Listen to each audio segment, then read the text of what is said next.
Bonjour et bienvenue sur Allo fait dodo, le podcast SOS des parents, qui vous aide à vous sentir épanoui, reposé et surtout serein dans votre rôle de parent.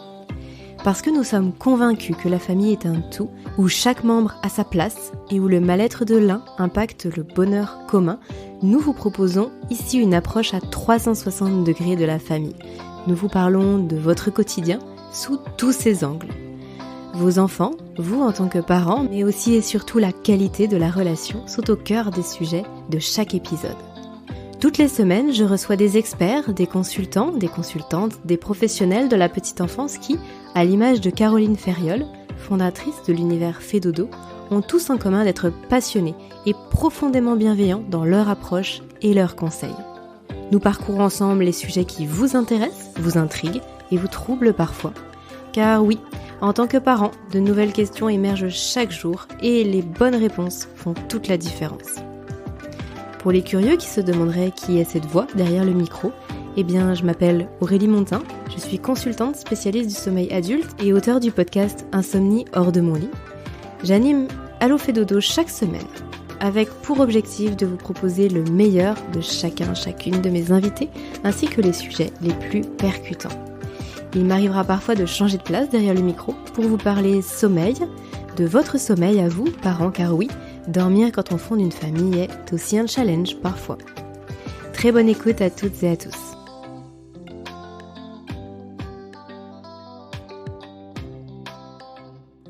Bonjour Agnès. Bonjour Aurélie. Agnès Petit, je suis ravie de vous accueillir sur Allo fait dodo aujourd'hui. C'est un vrai plaisir de pouvoir échanger avec vous sur un sujet qui est central et sur lequel, bien sûr, les parents se posent énormément de questions. C'est le sujet des pleurs des bébés. Alors avec vous aujourd'hui, on va essayer de bien comprendre comment réagir le mieux possible aux pleurs de nos bébés. Et pour ça, il faut déjà comprendre pourquoi les bébés pleurent, pourquoi nous, en tant que parents, c'est parfois si difficile d'entendre pleurer nos bébés. Alors, on va avoir une approche vraiment très spécifique avec vous et c'est en ça que ça va être très très enrichissant. Vous allez nous parler déjà de l'approche d'Aletta Solter, vous allez nous parler de l'analyse transactionnelle, vous allez nous parler des émotions finalement au sens large des tout petits. Mais avant de rentrer dans le vif du sujet, Agnès, je vais vous laisser bien sûr vous présenter, nous dire qui vous êtes, quel est votre parcours, votre spécialité, et puis sur quel sujet portent vos conférences, vos formations, etc.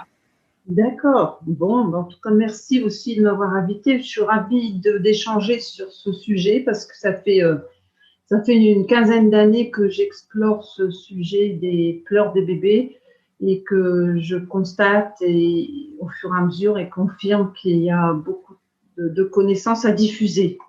Voilà. Donc, moi, j'ai deux professions principales. Je suis thérapeute en relation d'aide et j'ai donc des consultations à mon cabinet. Et puis, je suis formatrice en relations humaines et communication. Je forme depuis une trentaine d'années, notamment des professionnels de la petite enfance, mais aussi je propose des ateliers, des stages pour les parents. Et j'anime des groupes de supervision et d'analyse de pratique pour aussi des professionnels de l'enfance, dans le paramédical et le social. Et en tant que thérapeute, je reçois des bébés et ou des parents, enfin les bébés forcément avec leurs parents évidemment, mais aussi des parents pour la guidance parentale. Voilà. Donc les bébés, c'est souvent centré sur les pleurs des bébés qui peuvent questionner les parents et donc des entretiens de guidance parentale pour accompagner les parents dans leur rôle éducatif. Et puis, je reçois des enfants, des adolescents et des adultes. Et mes spécialités sont aussi l'accompagnement que j'appelle moi de traversée de crise, des moments difficiles de la vie, des problèmes de burn-out, des problèmes de conflits à gérer avec son entourage professionnellement. Et je suis spécialisée dans l'accompagnement du deuil. Voilà. Et donc, mon parcours je viens un peu de l'expliquer. Alors, ce qui est fort important aussi, dans mon parcours, hein, c'est que d'un point de vue personnel, j'ai eu 4 enfants, j'ai 4 enfants et j'ai 6 petits-enfants. Et voilà, à titre personnel, j'ai une expérience aussi, notamment là sur les pleurs des bébés, puis évidemment sur la grossesse, sur la parentalité. Et je suis, en tant que thérapeute, mon outil principal, c'est l'analyse transactionnelle, voilà, que vous avez cité et que je pourrais définir si besoin. Voilà. Et Oui, alors, effectivement, on va revenir sur l'analyse transactionnelle juste après. Effectivement, parce que c'est vrai que ce terme-là est quand même peu connu et je pense que ce sera bien de l'expliciter avant de rentrer dans le vif du sujet. oui, et vous m'avez demandé aussi les conférences et formations que j'anime, c'est ça? Sur quel thème? Mhm. C'est ça? Alors, les formations, je me consacre beaucoup actuellement sur toutes les formations justement en analyse transactionnelle pour les praticiens en relation d'aide qui veulent utiliser les outils qui sont très précieux de l'analyse transactionnelle, hein, qui aident beaucoup au développement personnel et puis à la gestion de la communication et qui nous aident aussi à comprendre les émotions, à pouvoir les accueillir et pouvoir les accompagner. Et sinon, j'ai animé beaucoup de formations. Donc, pour les professionnels de l'enfance, ça touchait à la question de la sanction, de la punition, l'agressivité chez l'enfant, l'écoute des émotions du jeune enfant. Ça, c'est une formation que j'ai beaucoup, beaucoup animée. Sur la place de l'affectivité dans la relation à l'enfant quand on est professionnel et qu'on accompagne des enfants. C'est trouver cette juste proximité. Voilà. Et puis, les conférences, c'est sur ces thèmes-là. Et puis, des sujets qui sont plus larges sur la résilience, la honte, la culpabilité. Je viens d'animer une conférence, on avait intitulé ça « Ne mettons pas nos émotions en quarantaine, ce que nous disent nos émotions ». Voilà. Et une conférence Ok. sur les pleurs des bébés aussi, effectivement. Oui, bien sûr. Donc là, l'analyse transactionnelle, si je dois reprendre en quelques mots, c'est effectivement le fait d'étudier la personnalité de chacun, l'interaction de chacun avec son environnement et la place des émotions dans tout ça, si j'ai bien compris. Alors, l'analyse transactionnelle, c'est vraiment une théorie de la personnalité et de la communication qui a été élaborée par Eric Berne, un psychiatre américain dans les années 1950. Voilà. Et donc, dans son approche de sa description de la personnalité, de la théorie du développement de la personne et sa compréhension de la communication entre les personnes, ça nous donne une multitude d'outils, donc à la fois pour mieux mieux comprendre autrui et mieux gérer aussi la communication entre moi et l'autre. Et entre autres, il y a donc tout un chapitre, je dirais, sur les émotions. Voilà, Mais du coup, là, pas uniquement sur les enfants, sur les émotions, enfin au sens large finalement. L'analyse transactionnelle, ça concerne l'adulte, ça concerne tout individu. Là, c'est pas focalisé sur les enfants. C'est vous après qui avez justement eu une approche vraiment très spécifique et qui avait apporté quelque chose par rapport aux enfants. Mais oui, donc il a beaucoup parlé des émotions, mais tout en parlant quand même des enfants, parce que par exemple, lui, dans son approche, il constate que bon, dans les 4 grandes émotions, peur, joie, colère, tristesse, l'éducation a eu un très grand rôle dans le rapport que nous avons aux émotions. Et notamment, il constate que la plupart d'entre nous, il y a une des 4 émotions qu'on a mis un peu de côté pour différentes et inconsciemment, hein, mais pour différentes raisons. Soit ça peut être des raisons très directes où nos figures parentales, c'est-à-dire les personnes qui ont une forte importance dans notre éducation, pas forcément papa-maman, pas uniquement, hein, ça dépend des contextes familiaux. Par exemple, ils nous ont dit, mais maintenant t'es grande, tu pleures pas, ou un garçon ça pleure pas, ou ils m'ont jamais témoigné qu'on peut pleurer, parce qu'eux-mêmes ne pleuraient jamais, etc. Donc, si je continue là-dessus, ben dans ce cas-là, je peux avoir mis de côté l'émotion tristesse.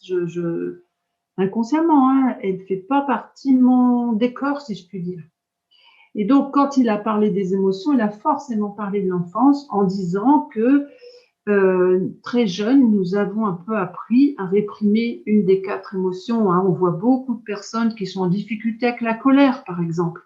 Parce que ce qu'elles ont retenu de la colère, ça peut être quelque chose de violent, par exemple, hein, de dangereux, parce qu'il y a eu une claque qui est venue avec. Et du coup, la colère, ça peut être perçu comme négatif. Or, c'est l'expression de la colère là qui est négative. S'il reçoit une fessée, mais c'est pas la colère en elle-même. La colère, elle indique qu'il y a une limite qui a été dépassée pour autrui. Hein. Voilà. Et donc, et du coup, comme on a réprimé une émotion, eh bien, on en met une à la place. Alors que je suis triste, eh ben, j'apprends à sourire à la place. Bon, il y a d'autres combinaisons possibles. Hein. Au lieu d'être en contact avec de la peur, je vais montrer de la colère. Et certains collègues d'Éric Berne ont poursuivi la réflexion en disant que ce phénomène-là, à 3-4 ans, c'est presque installé. Quand même. J'ai déjà appris à 3-4 ans notre émotion. Et donc, c'est ça que j'ai poursuivi, moi, dans ma réflexion autour des pleurs des bébés, parce que je pense même que des choses peuvent se jouer dans la manière dont on perçoit les pleurs et la manière d'y répondre. Oui, votre hypothèse, finalement, c'était que tout intervenait beaucoup plus tôt et pouvait même se mettre en place avant 4 ans, même depuis, finalement, la naissance, au final, si je comprends bien. Oui. Alors, bien sûr, mon souhait, c'est que surtout les parents ne se culpabilisent pas. On n'y peut rien. On fait aussi avec ce qu'on est. Et on a les parents forcément une bonne intention, mais il y a des informations qu'on n'a pas forcément. Et je suis bien placée pour en parler parce que, entre autres, moi, c'est à l'état solitaire et puis après, les découvertes de neurosciences affectives qui m'ont beaucoup aidée. J'ai découvert ça alors que mon deuxième enfant avait 12 ans. Et je me suis dit, oh, si j'avais connu à l'état solitaire il y a 12 ans, quand mon fils est né, qu'il était bébé et qu'il pleurait beaucoup. Parce que ça m'aurait épargné beaucoup d'angoisse, notamment, beaucoup d'inquiétude, beaucoup de sentiments d'impuissance, voilà, beaucoup de culpabilité, enfin, ou en tout cas l'impression, la peur de ne pas être une bonne mère. Agnès, est-ce que vous pouvez nous parler d'Aleta Solter? Vous vous êtes formée auprès d'Aleta Solter. C'est quelqu'un qui a une grande influence sur vous, sur votre travail. Qui est-elle? Est-ce que vous pouvez nous détailler un petit peu son approche? Oui, donc Aleta Solter, c'est une psychologue suisse-américaine qui habite en Californie et qui venait en Europe, je ne sais pas l'âge qu'elle a aujourd'hui, mais elle venait en Europe tous les 2 ans. Et donc, au moment où j'ai lu son ouvrage Pleurs et colère des bébés, eh bien, j'ai appris qu'elle venait dans les mois qui suivaient en France. Donc, je me suis précipitée dans une formation qu'elle proposait et vraiment, ça correspondait vraiment à ce que je pressentais. Voilà. Et donc, elle a beaucoup travaillé sur le stress. Voilà, elle s'est formée en Suisse quand elle était psychologue au départ de sa formation avec Piaget. Voilà, et depuis, ces découvertes ont été corroborées par les découvertes des neurosciences affectives. Donc elle s'est intéressée particulièrement aux pleurs des bébés. Justement, là, c'est vraiment le cœur de notre sujet aujourd'hui. Je trouve ça très intéressant qu'on ait pu justement définir aussi ce que c'est que l'analyse transactionnelle et puis bien sûr parler d'Aleta Solter. Surtout que Caroline et moi-même, on vous a découverte, Agnès, par rapport à un article que vous avez écrit sur la revue publiée sur le Cairn. Oui, c'est sur la plateforme Cairn qui regroupe des des revues sous forme numérique. Et donc, la revue en question, c'est les actualités en analyse transactionnelle. Alors, il est un peu spécialisé parce que je m'adresse à des analystes transactionnels. Donc, parfois, il y a un petit peu du jargon d'analyse transactionnelle. Mais voilà, j'ai écrit effectivement un article pour cette revue et qui paraît auquel on peut avoir accès sur Kern. Tout à fait. Et c'est vrai qu'à la lecture de cet article, avec Caroline, on s'est dit: «Waouh, c'est vraiment, des informations précieuses, des informations que tous les parents devraient connaître». Et vous le disiez d'ailleurs, hein, au tout début de notre échange, il y a beaucoup d'informations là-dessus à diffuser. Ça permettrait, en tant que parent, parfois de mieux comprendre et puis peut-être d'agir aussi différemment et aux enfants peut-être aussi de s'éveiller dans des contextes émotionnels plus favorables pour eux. Et justement, on va parler de tout ça, on va parler des pleurs des bébés. Moi, ce qui m'intéresserait, là maintenant qu'on puisse détailler, c'est pourquoi un bébé pleure? Pardon, qu'est-ce qui fait qu'un bébé pleure? Il y a plein de raisons qui font qu'un bébé pleure et bien sûr, on pense à, j'ai faim, j'ai froid ou j'ai besoin d'être changé, mais il y a beaucoup plus finalement derrière ça. Et ce qui est tout aussi intéressant et ce que vous évoquez vous aussi dans votre travail, maintes et maintes fois, c'est justement, l'explication plausible de l'adulte, de l'attitude de l'adulte vis-à-vis des pleurs de l'enfant. Parce que finalement, il y a ces 2 éléments-là qui sont essentiels à bien détailler, à bien définir pour ensuite comprendre la suite. On peut commencer par les raisons qui font qu'un bébé pleure, bien sûr. Évidemment, il peut pleurer parce qu'il a faim, parce qu'il est fatigué, parce que il a les fesses mouillées ou parce qu'il a une douleur physique. Qu'est-ce qui est encore les besoins primaires, hein, voilà, faim, froid, besoin dans les besoins primaires, il y a le besoin de contact aussi physique, hein. Voilà. Et donc c'est là déjà où il y a une information importante, c'est que les pleurs peuvent être d'une toute autre nature et peuvent être ce que Aletta Solter nomme des pleurs de libération, des pleurs de libération de stress. Et donc, et ces sources de stress sont très nombreuses. Il y a eu des stress un peu stockés éventuellement pendant la grossesse. Bon, voilà, des raisons très, très différentes, hein, des stress vécus par les parents, la maman notamment, et puis des stress peut-être dans le ventre, hein, on ne sait pas, être un petit peu comprimé, être mal positionné, enfin voilà, donc ça, c'est des stress prénataux. Il y a des stress liés à la naissance, ça c'est évident. C'est évident que tout bébé, on sait que c'est quand même une épreuve, cette sortie du ventre maternel, hein, passer d'un endroit où on est en apesanteur et passer après la naissance, d'un seul coup, c'est quand même très violent physiquement, semble-t-il. C'est passer de l'apesanteur à la plus loin pesanteur. Thomas Pesquet, quand il va revenir là, sur la terre ferme, on va prendre plein de précautions. Hein. Je suis même pas sûre qu'on le laisse poser pied par terre. J'ai pas bien regardé ça, mais on va y aller très doucement.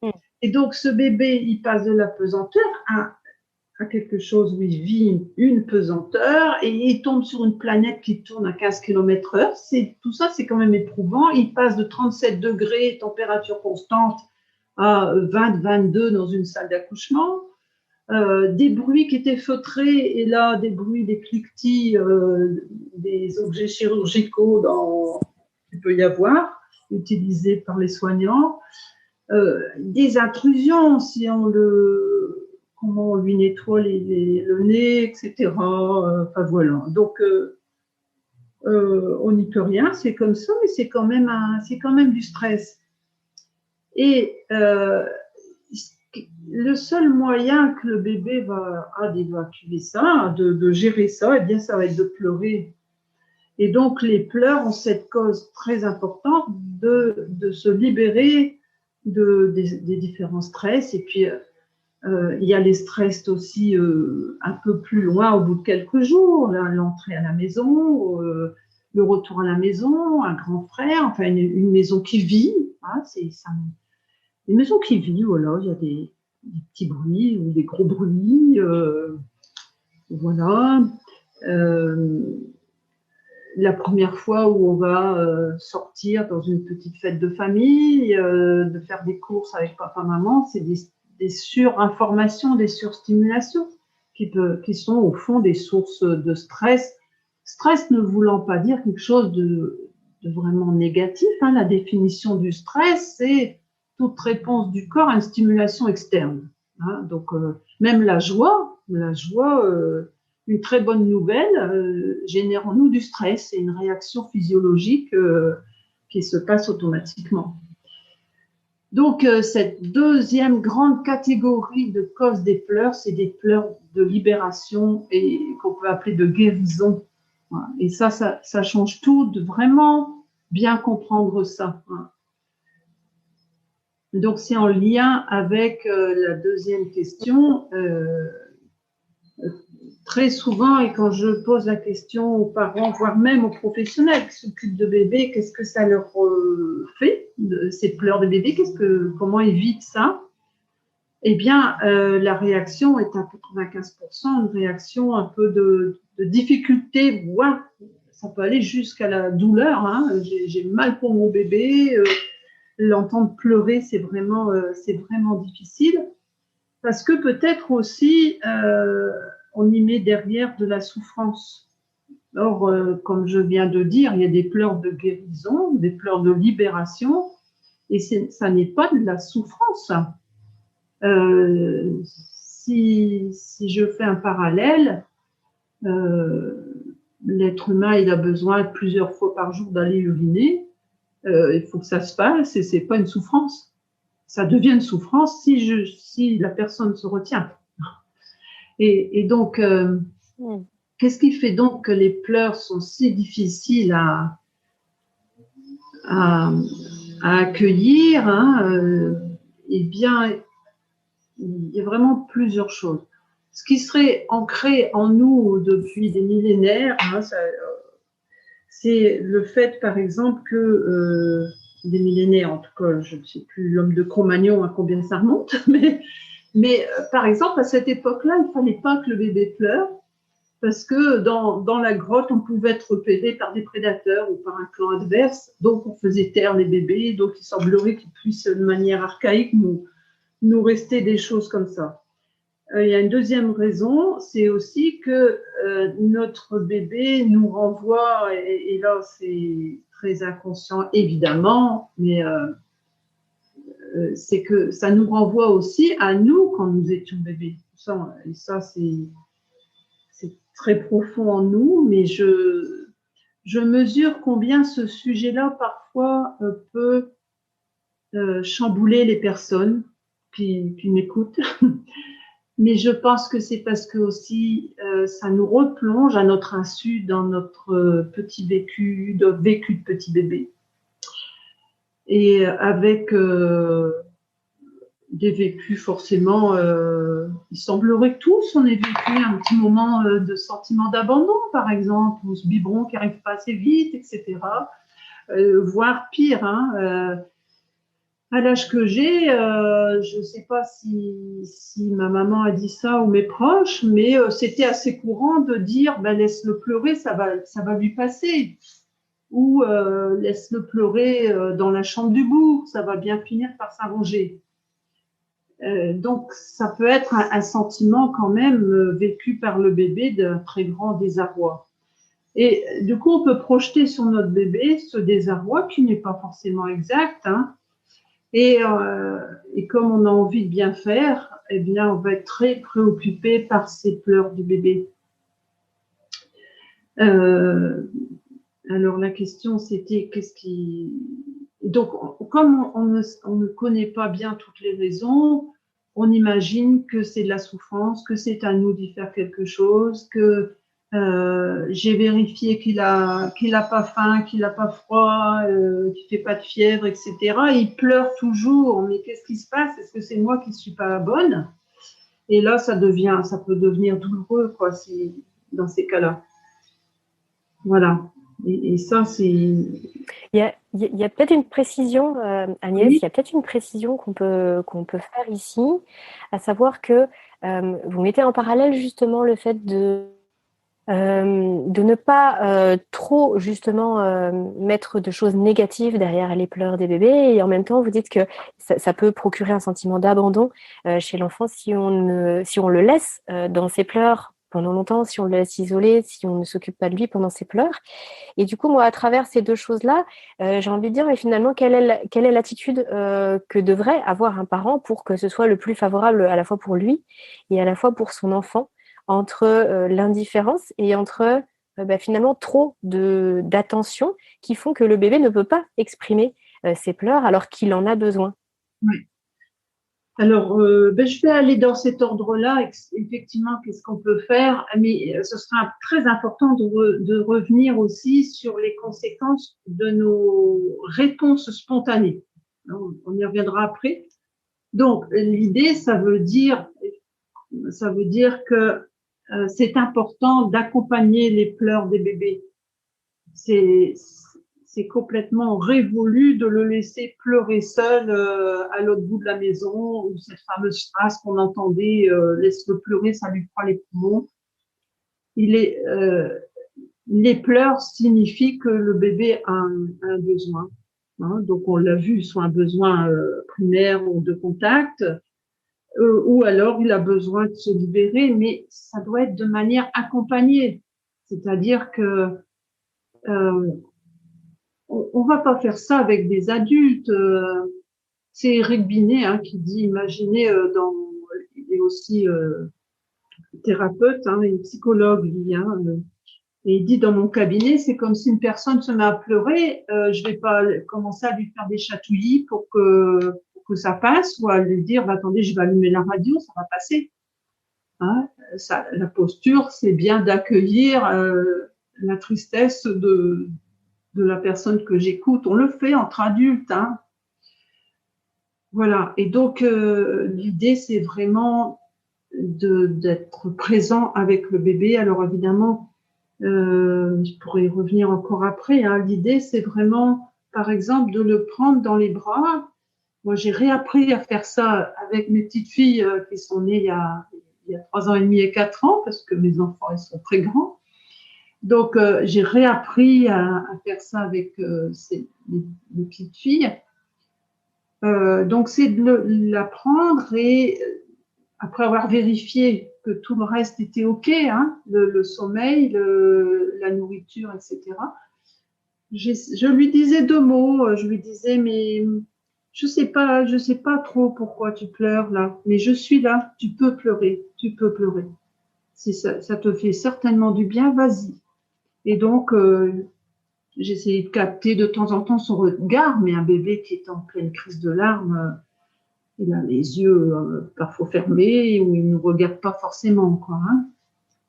Donc ça c'est l'idée, c'est d'être proche de lui, mais attention, et si vous en êtes d'accord, j'aborde des choses à ne pas faire.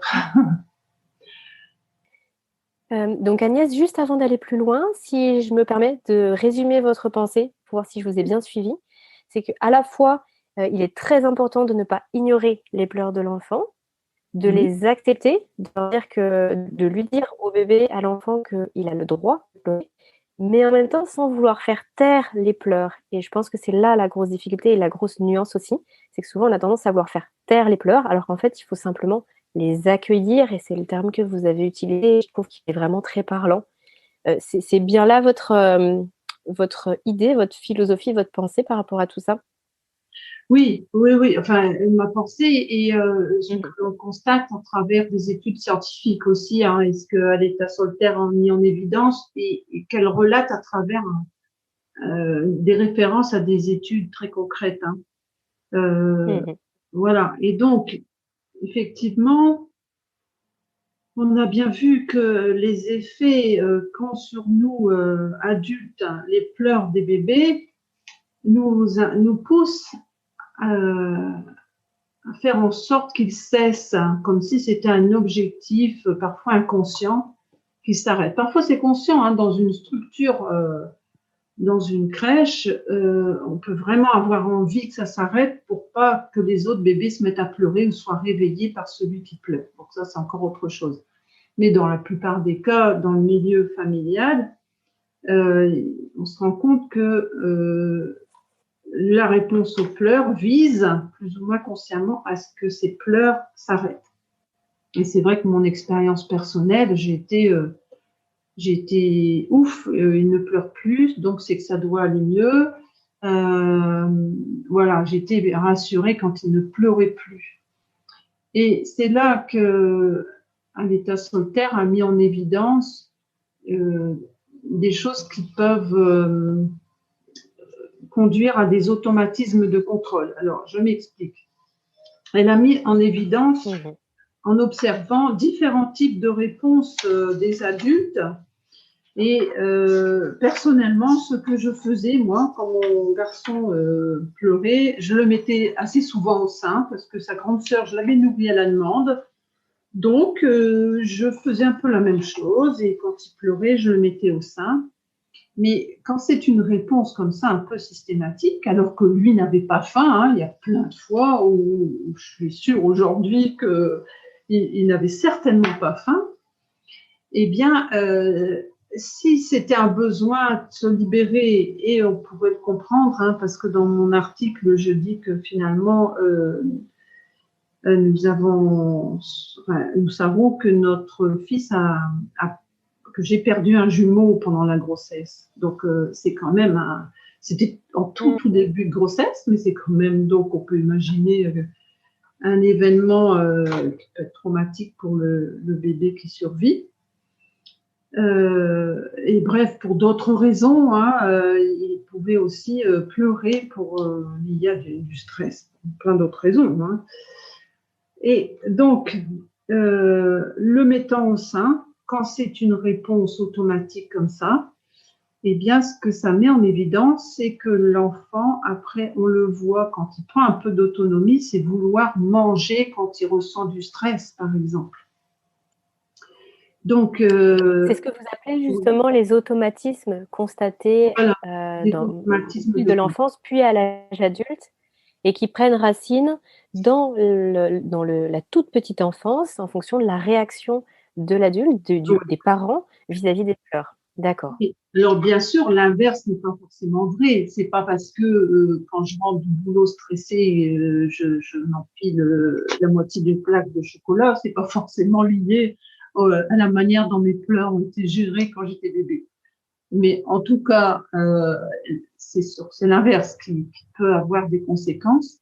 Donc, Aletta Solter a observé les réactions spontanées. Donc là, je viens de parler de allaiter, donner le biberon à manger dès que mon bébé pleure. Ça donne assez vite des demandes fréquentes de tétée et puis plus tard, plus loin, de la boulimie ou de la dépendance au sucre. Et elle a énuméré comme ça, observé 6 manières de répondre. Hein. Il y a des adultes, automatiquement, il suffit d'observer autour de soi. Hein. On est dans une fête de famille où il y a plusieurs bébés. Si on regarde la manière dont les adultes gèrent les pleurs d'un petit qui est là, il va y avoir différentes réactions. Il y a des adultes qui vont bercer le bébé, mais de manière assez soutenue quand même, hein, ou bien voire même le faire sauter sur les genoux, sur le secouer légèrement, donc bercer assez fort. Si cette réponse est automatique, hein, je dis bien, hein, parce que par ailleurs, bercer un bébé, c'est très positif. Si c'est un peu systématique quand il pleure, eh bien, ça peut développer comme automatisme de contrôle une manie de se balancer, voire même en caricaturant une hyperactivité. Donner une tétine, ça crée une dépendance à la tétine. Hein. Le petit, il va réclamer sa tétine et quand il sera suffisamment grand, il va aller la chercher dans des moments, par exemple, où il est stressé. Il y a comme manière de réagir, c'est de distraire, de montrer des hochets, de chanter, voilà. Et là, la conséquence peut être qu'on va avoir un bébé et un jeune enfant qui va avoir des demandes constantes d'être diverti. Et il y a aussi quelque chose qui peut se passer, c'est qu'assez automatiquement, on couche l'enfant, donc on l'ignore un peu. Et là, on va avoir un bébé qui va s'auto-réguler en suçant son pouce, en développant une dépendance à une couverture, à un objet, voilà. Et puis, il y a une dernière manière de faire, c'est de donner des calmants. Donner des calmants, ouais, et qui peut créer aussi une dépendance à des calmants, même en homéopathie. Hein, on peut avoir un enfant qui apprend à réclamer ses petites granules parce qu'il a eu l'habitude que le bébé, on lui donne quelques granules quand il pleurait beaucoup. Voilà, ça c'est pour les automatismes de contrôle où on peut retrouver chez les adultes des restes, entre guillemets, de ça. Hein, les ongles rongés, par exemple. Hein, L'état solitaire, en formation, nous faisait un schéma et elle disait sucer son pouce, ça commence donc bébé et jusque, alors il y en a beaucoup d'enfants, beaucoup de bébés sucent leur pouce, la courbe est très haute, et puis jusque 15 ans, ça va en diminuant, et puis à 15 ans, on trouve encore quelques ados qui sucent encore leur pouce, c'est minime. Par contre, la courbe de ceux qui rongent leurs ongles est inversement proportionnelle. Ça démarre vers 4 ans, par exemple, et la courbe va aller en montant très fort, et à 16 ans, là, c'est inversement proportionnel, et avec beaucoup de jeunes, enfin beaucoup plus de jeunes qui rongent leurs ongles. C'est extrêmement parlant, effectivement, et puis de se projeter comme ça et de se dire que c'est pas si flagrant en fait. Effectivement, ça demande d'y avoir réfléchi, mais justement cette réflexion sur les comportements adultes qui peuvent prendre naissance dans certaines réactions en tant qu'enfant, c'est vraiment très très enrichissant finalement. Et la question bien sûr qu'on se pose, c'est comment en tant que parent, on peut faire pour être dans ce juste milieu finalement. Si vous voulez bien, je veux bien qu'on évoque le sommeil parce que c'est une thématique qui revient souvent et qui, j'ai l'impression, est extrêmement liée à tout ce que vous nous avez dit. Le lien entre tout ce que vous avez expliqué et certaines problématiques de sommeil chez le jeune enfant. Oui, alors je vais ajouter quelque chose vraiment très important. Quand j'ai une demande de consultation par rapport à cette problématique-là, des pleurs des bébés, je demande toujours qu'il y ait une visite chez un pédiatre avant, hein, parce qu'il faut quand même mettre de côté tout problème de santé. Voilà, ça c'était important. Par rapport à un problème de sommeil d'un jeune enfant, je fais toujours une rétrospective avec les parents justement de l'histoire de la grossesse et comment s'est passée la naissance. Et ensuite, est-ce que c'était un bébé qui pleurait beaucoup et comment vivait-il ces pleurs des bébés, hein. Ça soulage aussi de pouvoir partager comment on les vit parce qu'on peut avoir beaucoup de culpabilité et moi j'essaie vraiment d'avoir un accueil par rapport à ça et beaucoup de bienveillance parce que c'est pas facile du tout. Et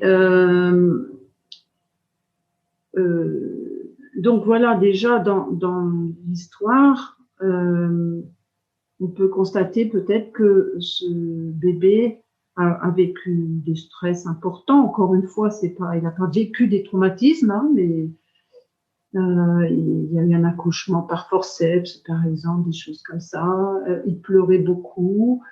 Et comment on réagissait, on essayait qu'il aille mieux, etc. Et en fait, on constate que plus on pratique un accompagnement des pleurs, comme je le décrivais, hein, en se disant, ok, voilà, j'ai tout vérifié, il a peut-être besoin de pleurer, il est en train de se débarrasser de quelque chose, ça va aller beaucoup mieux après. Eh bien, on constate que le sommeil est bien meilleur, hein, parce que les tensions sont libérées. Et moi, j'ai toujours vu un bébé qui est vraiment très détendu après des pleurs qui ont été accueillis comme ça.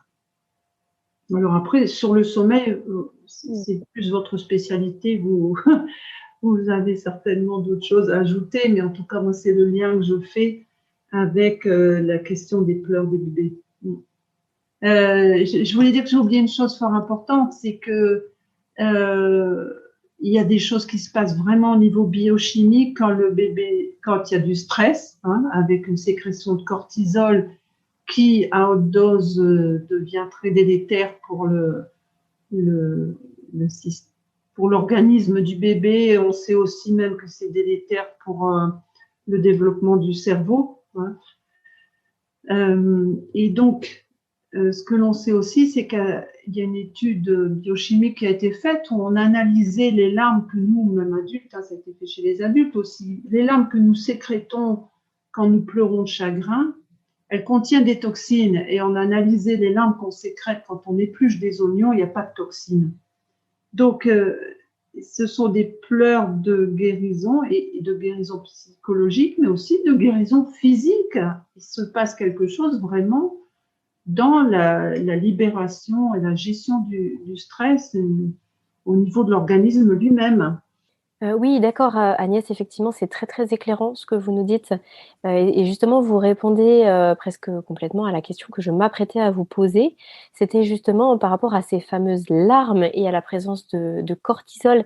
Et c'est aussi pour ça que ça me semblait vraiment très intéressant de mettre en corrélation tout ce que vous nous expliquez jusqu'à maintenant et cette fameuse thématique du sommeil, parce que on sait que pour dormir, on a besoin que le taux de cortisol dans le corps baisse, hein, que ce soit adulte et enfant, pour laisser place à l'hormone du sommeil, la mélatonine. Et ça peut être justement très compliqué pour un bébé qui ne peut pas pleurer, de ne pas pouvoir évacuer tout ce cortisol en trop lié au stress qu'il a pu vivre, alors qu'on imagine que lorsqu'il arrive à se libérer de tout ça, il va aller plus facilement vers le sommeil. Et je trouve ça vraiment très intéressant de l'avoir évoqué, d'avoir évoqué cet aspect physiologique finalement des pleurs de guérison, ce que vous appelez pleurs de guérison. Et est-ce que vous souhaitez qu'on puisse aller un tout petit peu plus loin par rapport justement au système nerveux, en fait, à l'activation du système nerveux parasympathique, le système nerveux du calme, par rapport au système nerveux sympathique, qui est permis justement grâce aux pleurs, en fait, aux pleurs, on peut appeler pleurs de décharge, pleurs de guérison? Oui, alors ce que l'on sait, c'est que ces deux systèmes nerveux, orthosympathique ou sympathique et parasympathique, ne peuvent pas fonctionner en même temps.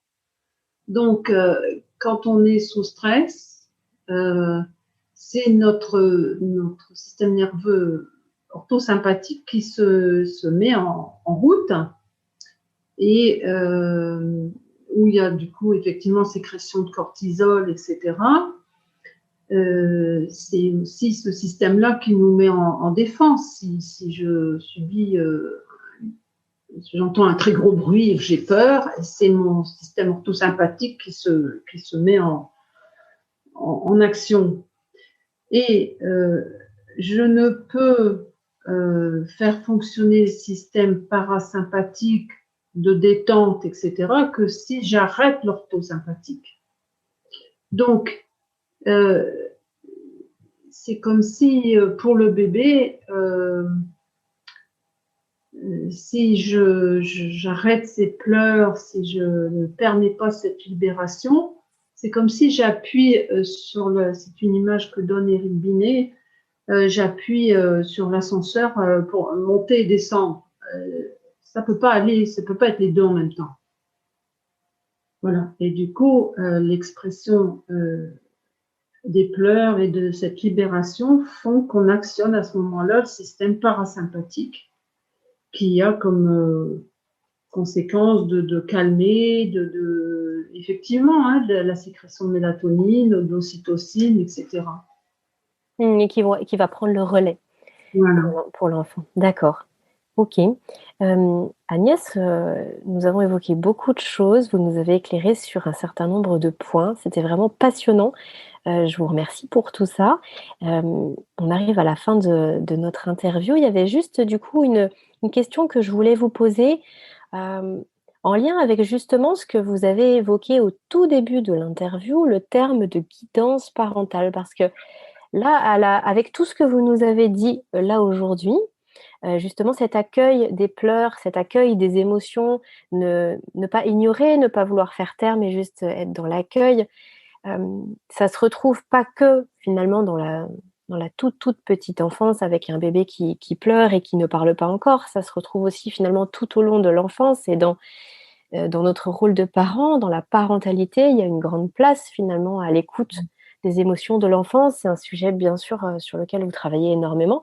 Et j'aimerais beaucoup que vous puissiez, pour conclure et en ouverture aussi sur bien d'autres choses, mais nous parler de la parentalité, de ce qu'on peut mettre derrière le terme de parentalité bienveillance, de guidance parentale, ce que vous faites justement pour aider les parents à se sentir plus sereins, qu'ils puissent être bienveillants dans leur approche et avancer en fait avec leur enfant tout petit.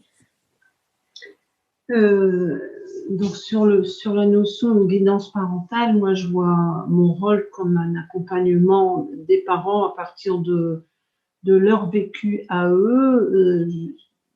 Je leur offre, c'est mon objectif en tout cas, un espace déjà pour formuler comment ils vivent les choses, parce que je constate que déjà en soi, ça fait du bien de pouvoir déposer sans être jugé. Hein, et ça, je trouve que c'est super important parce qu'on a suffisamment de pression extérieure et par des lectures et par des remarques, voilà, extérieures. On parle beaucoup de l'éducation, mais parfois c'est un peu trop parce que ça nous met la pression. Il faut qu'on soit des parents parfaits alors qu'on a tous. Ça fait partie du processus dans la parentalité, c'est de faire le deuil du parent parfait. Et puis, mon accompagnement, c'est d'aider les personnes à trouver aussi les solutions qui leur conviennent dans les problématiques éducatives qui se posent pour eux. Et je ne donne pas vraiment de conseils, mais des informations, comme là j'ai essayé de le faire.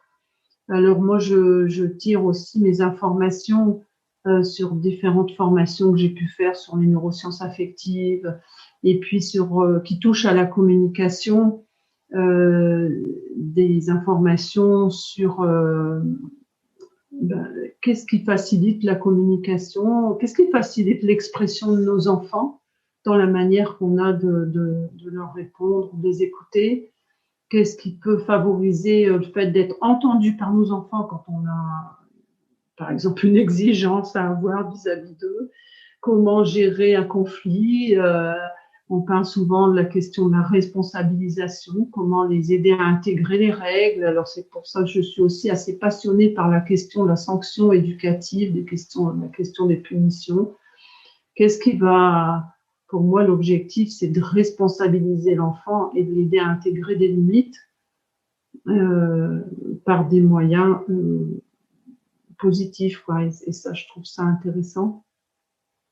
Voilà. Et donc, c'est un peu les objectifs généraux de la guidance parentale que je la vois. Merci pour ces précisions, Agnès. Où est-ce qu'on peut retrouver votre travail? Où est-ce qu'on peut, par exemple, voir aussi quelles sont les conférences dans lesquelles vous intervenez? Vous avez un site internet? Oui, j'ai un site internet qui est Apthérapie, AP comme mes initiales, Agnès Petit, apthérapie.fr. Une page Facebook qui est Agnès Petit, analyste transactionnel au féminin. Voilà. Alors, les conférences, c'est à la demande aussi d'organismes, d'associations, parents d'élèves, etc. Hein. Voilà, où j'anime des journées pédagogiques pour des crèches aussi. Voilà, j'ai pas un programme défini à l'avance, c'est des demandes qui me sont faites. Voilà. Merci beaucoup, Agnès, pour le temps que vous nous avez accordé aujourd'hui sur le podcast. C'était un vrai plaisir d'échanger avec vous sur cette thématique des pleurs des bébés qui nous concerne tous. Hein. Ce que vous avez dit, ça résonne beaucoup en moi de par mon vécu personnel et de par ce que je peux connaître des bébés et de la petite enfance. Et je pense que ça va résonner en de nombreux parents. Donc, merci infiniment de nous avoir expliqué tout ça, de nous avoir partagé votre expérience aussi pour ce temps aujourd'hui. Et puis, je vous souhaite une très bonne continuation. Oui, merci beaucoup aussi, Aurélie. Et puis, je reste à la disposition pour suivre l'échange, les discussions. Et Je fais aussi des consultations par Skype, hein, parce que voilà. D'accord. Voilà, c'est parfois plus facile aussi. À partir de la distance, quoi. Hein. Oui, complètement. Je mettrai de toute façon un maximum d'informations vous concernant dans la description de cet épisode. D'accord, merci beaucoup. Au revoir Agnès, merci. Au revoir, Laureline. Cet épisode touche à sa fin. Il est l'heure de se quitter, mais pas pour très longtemps, puisqu'on se donne rendez-vous la semaine prochaine avec une nouvelle invitée. Des questions sur le sommeil de votre enfant ou sur le vôtre en tant que parent, des interrogations plus largement sur le domaine de la petite enfance, je vous invite à solliciter directement un rendez-vous gratuit avec une consultante de l'univers Fedodo sur fedodo.fr. À très bientôt sur Allo Fedodo et prenez bien soin de vous.